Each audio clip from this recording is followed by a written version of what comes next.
आत्ता आपण पाहूयात की मुलाखत घेताना कोणकोणत्या गोष्टींची दक्षता घ्यावी।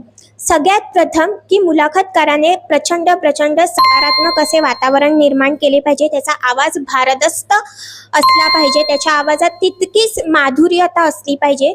दुसरी गोष्ट अशी की समोरून हो नाही नंतर सांगेन अशा पद्धतीची उत्तरं येणार नाहीत, याचे भान मुलाखतकाराने ठेवले पाहिजे। तसेच समोरच्याच्या भावना दुखावल्या जाणार नाहीत, अशा पद्धतीचे प्रश्न मुलाखतकाराने तयार करावेत। मुलाखतकाराकडे संयम असावा, विवेक असावा, तसेच त्याच्या प्रश्नांमध्ये नैतिकता असावी।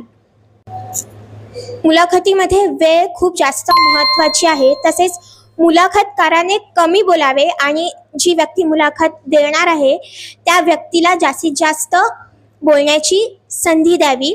तसेच अपेक्षित उत्तर होईल असे सूचक प्रश्न नसावेत, त्याच्यानंतर क्लिष्ट आणि अवघड प्रश्न नसावेत, त्याच्यानंतर रटाळ आणि ती मुलाखत रटाळ तर होत नाही ना, कंटाळवाणी तर होत नाही ना, याची मुलाखतकाराने दक्षता घेतली पाहिजे।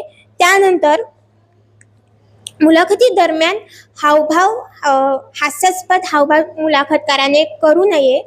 सतसत विवेक बुद्धी जागी ठेवावी आणि आपली जी मुलाखत आहे ती उत्कृष्टपणे पार पाडावी।